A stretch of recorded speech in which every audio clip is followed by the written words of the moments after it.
acolhidos e amados e recebidos, né?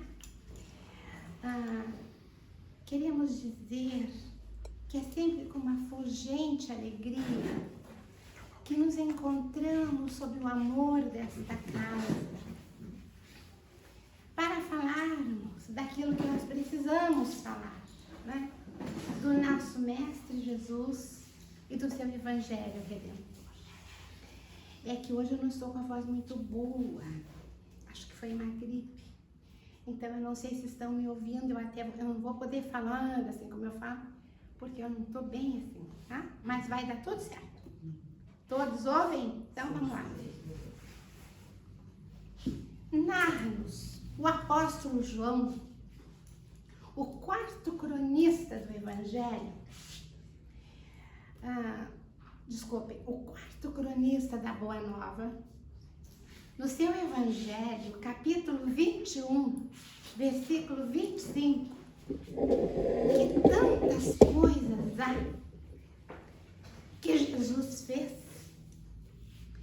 que mesmo que se escrevessem uma por uma, não caberiam no mundo os livros que delas houvessem de se registrar. Estes versículos do apóstolo João são deveras interessantes e assim, ele é um mundo que nós precisamos descobrir, porque ele fala, na verdade, de invisíveis, daqueles que a história não registrou, né? Porque os apóstolos registraram o mestre nas suas andanças pontuais, né? Questões pontuais. Bom, mas aí Marcos, no seu Evangelho, capítulo 9, versículo 37 a 39, ele vai nos contar de um momento em que João repreende um jovem que está curando um obsedado, dizendo que ele não poderia fazer aquilo porque ele não fazia parte do círculo do Nazareno. Então, a nossa proposta de hoje é contar a história de um desses invisíveis, mas que está registrado no Evangelho de Marcos. E quem traz é nada mais, nada menos do que a nossa grande médium, Ivone do Amaral Pereira, na sua obra Ressurreição e Vida, que quem puder ler, leia, ditada pelo espírito do maravilhoso escritor Tolstói, o moço do manto marrom. No Evangelho ele aparece como discípulo anônimo, então há registro dele no Evangelho. Então nos narra Tolstói que aquele jovem era sempre visto onde Jesus estivesse, ele lá estava. Ele tinha olhos cinzentos, sonhadores, cabeleira negra pelo ombro, barba também negra, bem aparada. Ele vestia uma túnica de azul escuro e um manto marrom, e alpercatas gregas. Sabia-se da sua origem? Não. Se ele era egípcio, o que ele era? Mas pelo material que ele tinha, poderia-se dizer que era grego. Tolstói não esclarece. Bom, ele trazia a tiracolo um saco de couro de carneiro, onde lá dentro encontravam-se roletes, tipo os carretéis, com papiros muito alvos, né? Muito alvos, estiletes, sais coloridos e também uma flauta, um pífano e um alaúde. Do outro lado, um alaúde. Bom, este jovem estava presente sempre acompanhando o mestre. E nós queremos dizer que esta obra de Ivone Pereira chama-se Ressurreição e Vida, onde há um capítulo para o jovem do manto marrom. Este livro é maravilhoso, ele traz narrativas evangélicas, fala sobre a imortalidade, sobre as questões cristãs todas, né? A imortalidade da alma, o amor ao próximo. É um livro maravilhoso. Bom, vamos começar com o Tolstói, então. Ele era visto sempre sozinho, né? Sempre sozinho. Não falava, mas o que ele fazia? Vamos ver. Seguindo Jesus, sempre, o moço do manto marrom, ele procurava se sentar numa pedra, numa soleira de porta, em qualquer lugar, num verde, tipo fosse assim, ó, numa fralda de montanha, quando Jesus falava. Ele procurava se sentar, ouvir o que o mestre dizia, procurava ouvir, porque o que acontecia depois?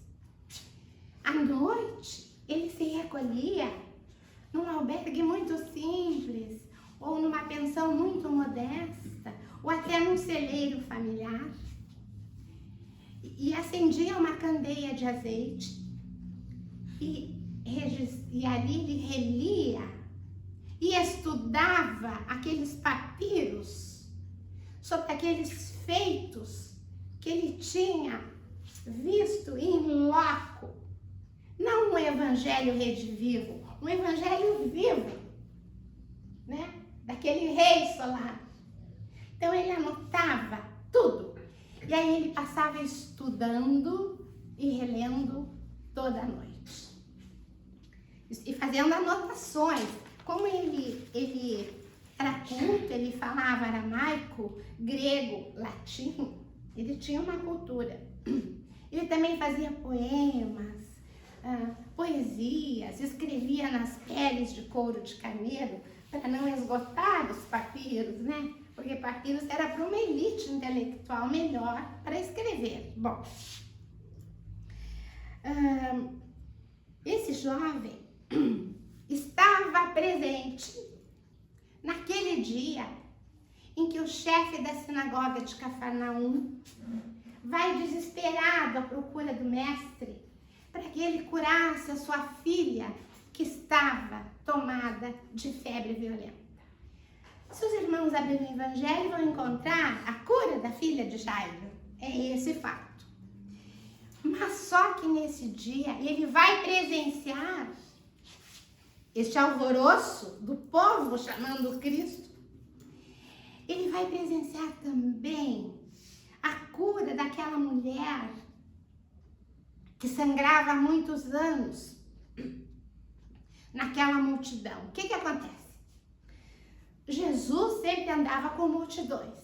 Então, comprimiram o mestre comprimia e ele vinha atrás, né?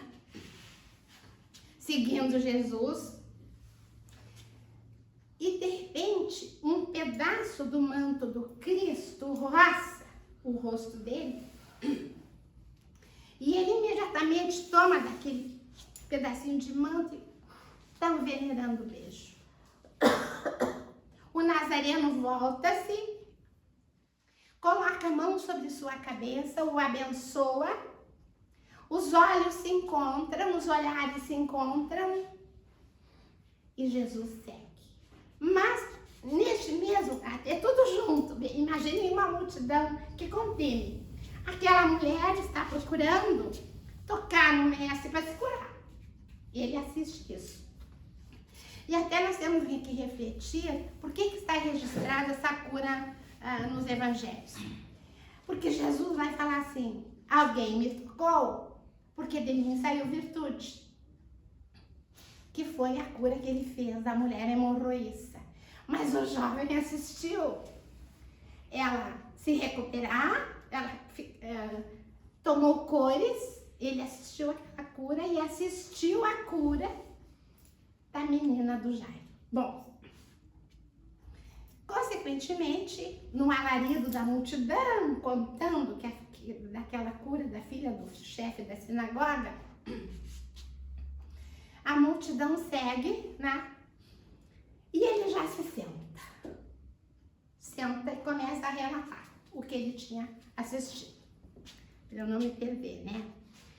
Alguns dias depois, estando em uma praça, debaixo de uma videira, desde o alvorecer, esperando Jesus e seus apóstolos, ele começa a notar que a multidão começa a chegar e inicia E o mestre não aparece com seus apóstolos, então ele pensa assim, ele deve estar esparzindo bênçãos em outros sítios, em outros lugares.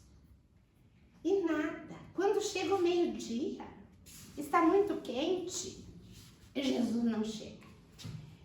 Tomado de profunda compaixão, ele levanta-se e vai no primeiro endemoniado.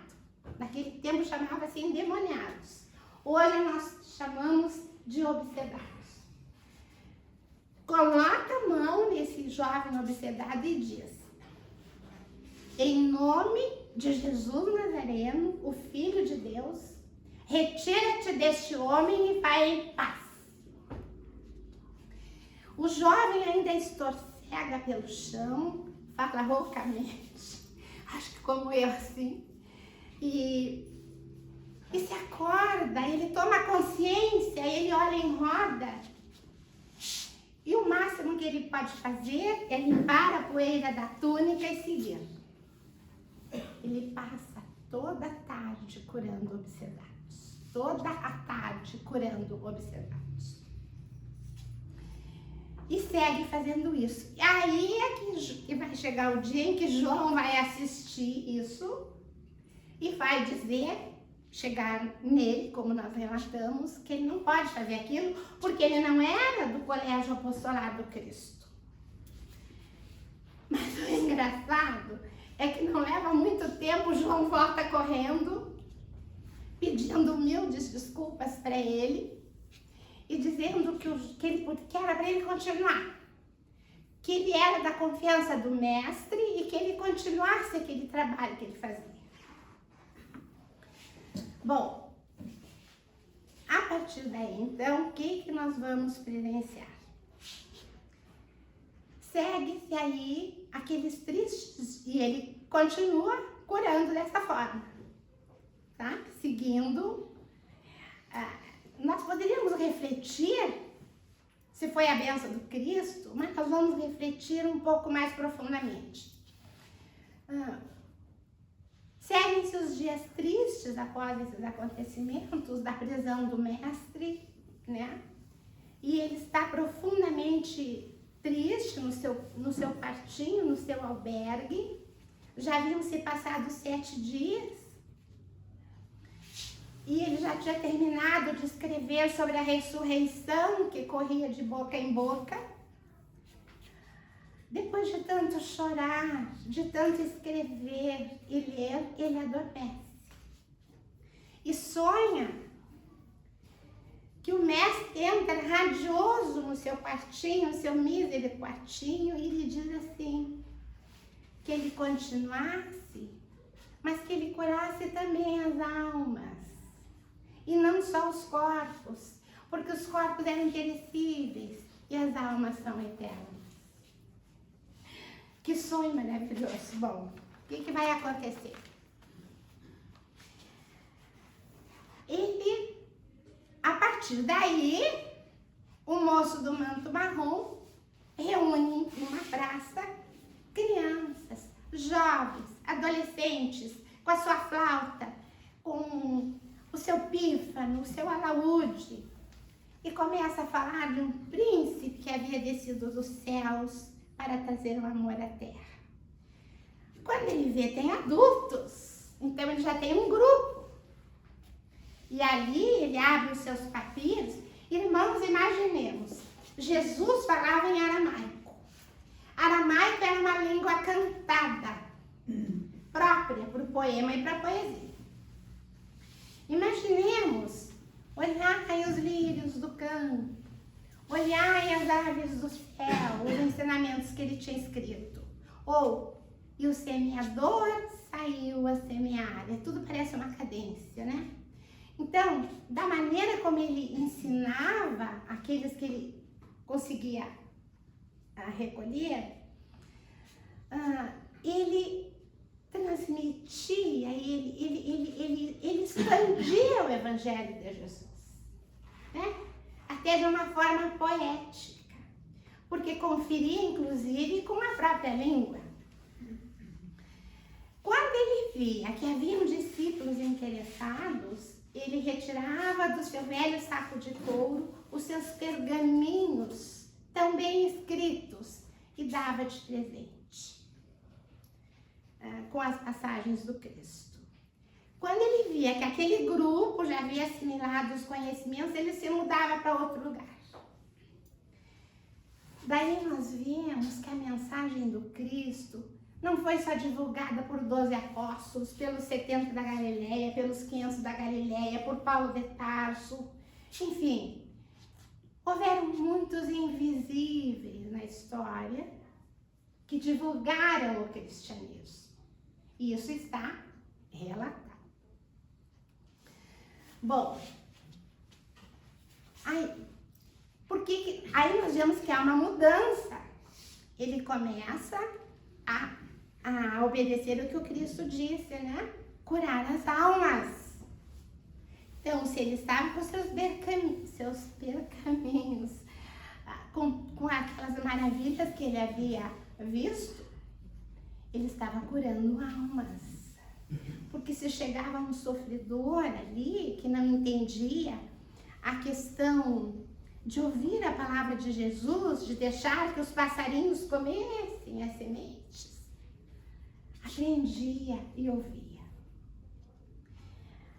Passa-se o tempo e nós vamos encontrá-lo na cidade dos Césares, com as suas cãs branquinhas, ainda com a sua flauta, com o seu pífano e com o seu alaúde, cantando poemas sobre este príncipe que havia vindo das estrelas, né? Para ensinar a semeadura, para ensinar a lei de amor. Tolstói até nos emociona no final deste conto, pela escrita da Ivone, né? Que ele cumpriu a sua tarefa de amar a Deus, de amar ao próximo e de amar a Jesus e ao seu Evangelho. Aqui agora nós fazemos uma parada e vamos num outro lado de reflexão.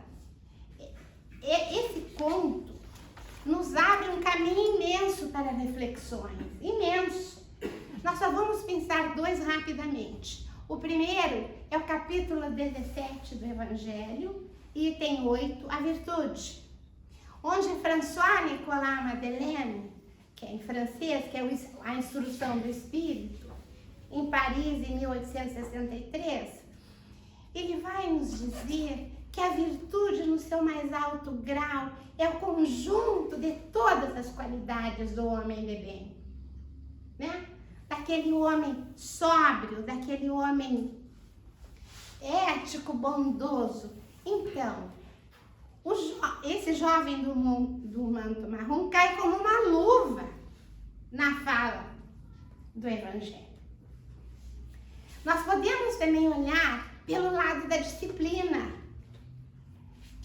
Como ele se disciplinou, como ele estabeleceu um propósito, como ele seguiu aquele caminho e todos os esforços que ele fez, né, para divulgar o Evangelho de Jesus.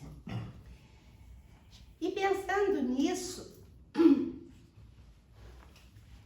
nós queremos dizer que ele conseguiu fazer a sua própria transformação, né? Com muito trabalho, que é o que nós também precisamos fazer. E o Tolstói vai dizer no fim que ele deve estar no registro dos céus, né? Deve estar no registro dos céus. Então, essas duas reflexões, a virtude e a disciplina. O que foi que Emmanuel disse para Chico no primeiro encontro? Disciplina, disciplina, disciplina. Ele tinha uma disciplina. Como é que ele ganhava a vida, irmãos? Para pagar o alberguezinho, para pagar a pensão modesta. Então, ao oferecer e ao entardecer, ele ensinava. Ele tornou-se um exímio educador e um exímio professor. E nesse espaço, ele costurava túnicas, mantos, ele carregava alimentos, levava água. Naquele tempo, naquelas aldeiazinhas, havia uma passagem enorme, né? De viajantes.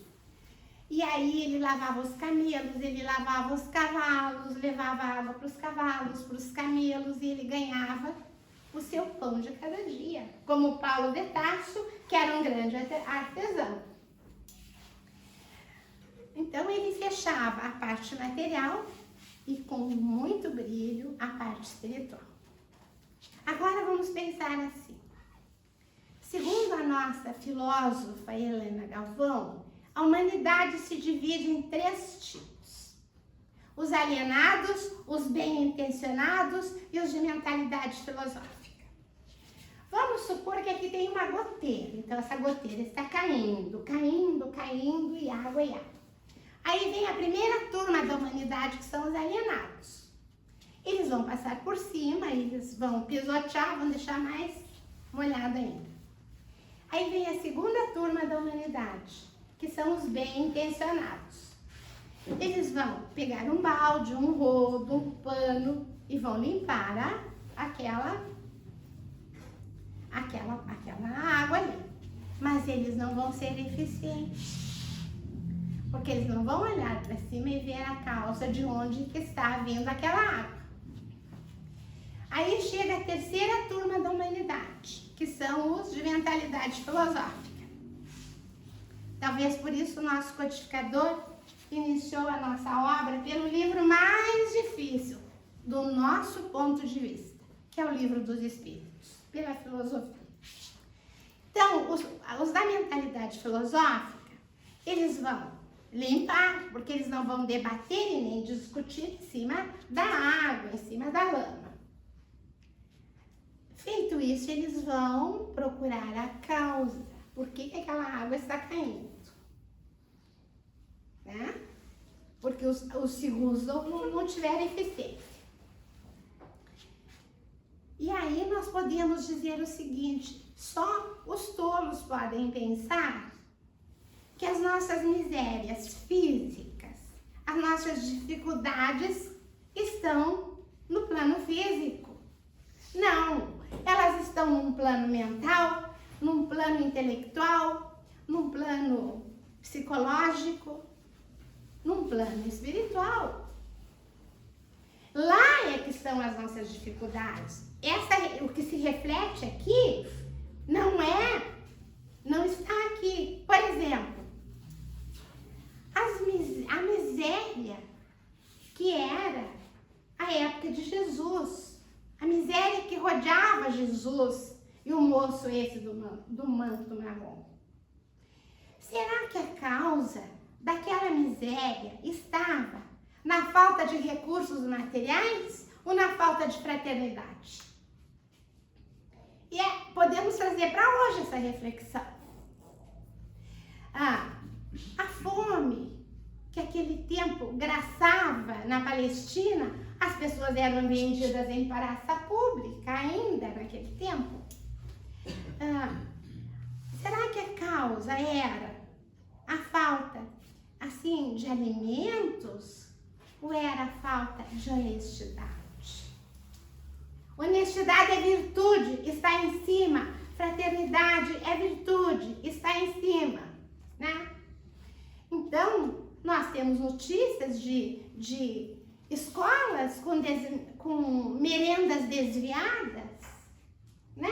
Para o bolso de alguns. Então, vamos ver que as causas dessas nossas dificuldades estão neste plano maior, né? No plano mental, no plano espiritual e não nesse plano físico, vai refletir aqui. Posto isso, vamos pensar assim. Na arquitetura das nossas reencarnações, está tudo certo. Está tudo no lugar certo como está. Nós vamos sempre estar naquele lugar, naquele tempo, naquela cidade, porque está tudo certo como está. E aí nós vamos voltar ao nosso jovem. Esse jovem olhava para cima, porque ele estava ali acompanhando o Cristo. Nós temos que ir ligando os assuntos têm que ter todo um contexto, um texto e um contexto. Sim, ele poderia ver naquelas grandes tardes, aquela mulher ali que estava precisando de algum auxílio, mas ele não ia ser eficiente. Ele ia atender, e nós precisamos fazer isso como precisamos ser capoça. Mas nós precisamos ter em mente que nós precisamos ter um olhar maior, o olhar para cima. E para quem é que ele olhava? Quantas candeias de azeite foram necessárias e que acompanharam as suas noites de escrita e de estudo sobre os acontecimentos do dia? Mas que acontecimentos eram estes? Olha, eram os acontecimentos do sol falando, do sol maior falando que era Jesus, né? E eram os acontecimentos também do evangelho vivo, em loco, ao vivo. Não era, ele não relatava, depois ele não espalhava um evangelho rede vivo, mas vivo porque era vivido. Quantas candeias de azeite foram necessárias para esse jovem fazer esse trabalho? E nós já podemos ir pensando em que lugar estamos e como é que nós podemos fazer esse trabalho. De amar, de fazer o bem e de sabermos situar, né, as coisas nos seus lugares corretos. Por último, nós queríamos dizer que a espiritualidade, ela está no modo como nós vivemos. A espiritualidade, ela não está fora do nosso cotidiano. Ela precisa ser trazida para o nosso cotidiano, para o nosso trabalho, para a nossa família, né? A espiritualidade está no modo como nós vivemos. E por último, irmãos, eu não sei se eu vou ter tempo, acho que mais 5 minutinhos dá para falar. Nós queríamos trazer um exemplo belíssimo. Uns chamam a Santa e a Princesa. É Madre Teresa de Calcutá e a Princesa Diana. Elas se encontraram pela primeira vez num convento na Itália. Se retiraram, falaram 40 minutos.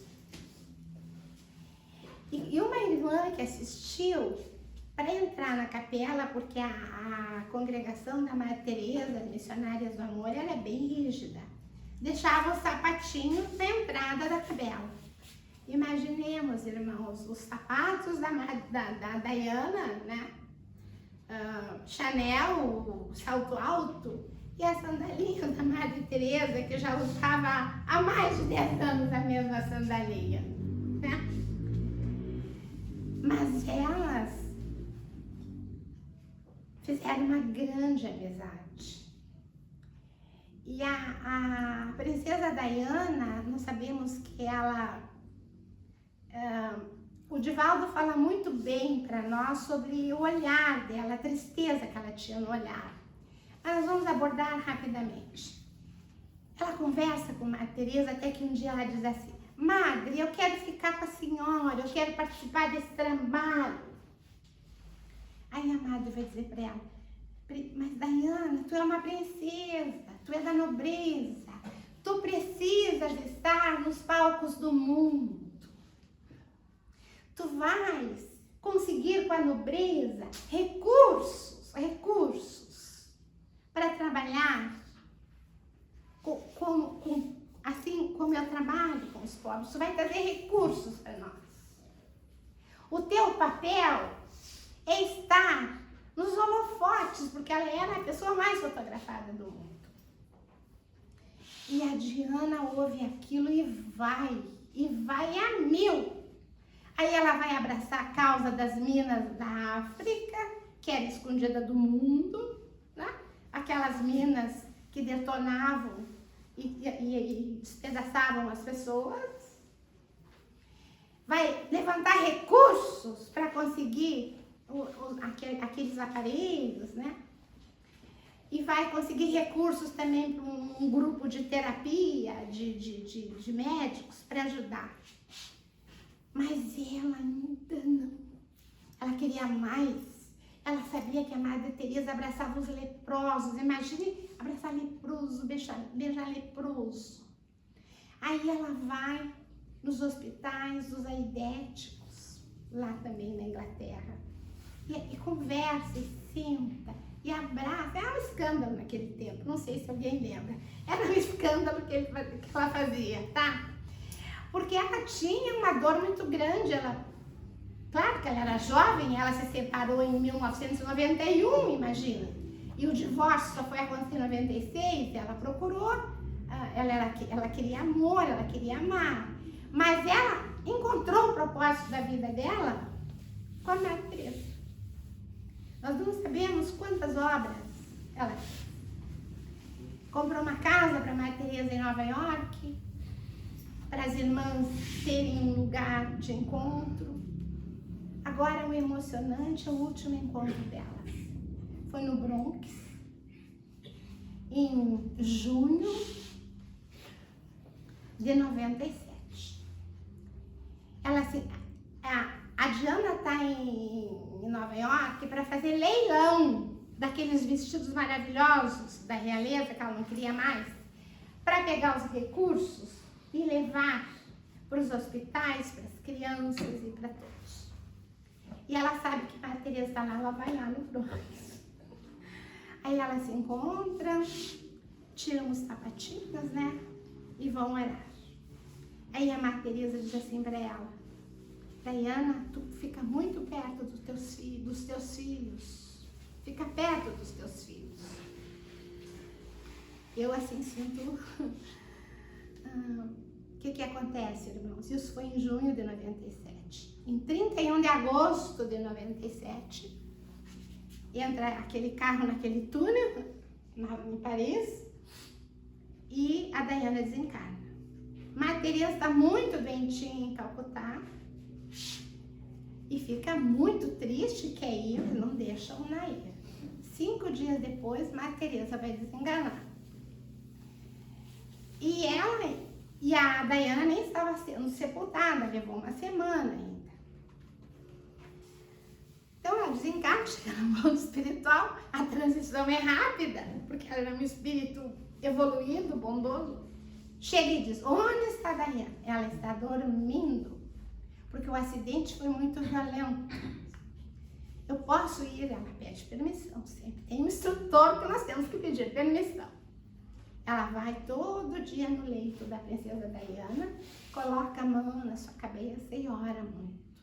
Até que um dia a Diana acorda. Aí ela diz assim: agora nós vamos trabalhar juntas e vamos para todos os lugares que quisermos, né? E dizem os nossos amigos que elas estão trabalhando mesmo nas guerras, na corrente mariana, sob os auspícios de Maria de Nazaré. Então, queridos irmãos, qual é a nossa tarefa? Amar, né? Amar, fazer o bem. Essa é a nossa tarefa. Sejamos, ou do jeito que o moço do manto marrom fez, mas ele fez em loco para Jesus, é lindo. Com o que nós tivermos, no lugar que nós estivermos, porque o nosso Pai sempre nos dá escolhas. Nos dá escolhas. Vamos aproveitar as escolhas. Mas não vamos esquecer que a nossa tarefa é amar e fazer o bem. Muita paz.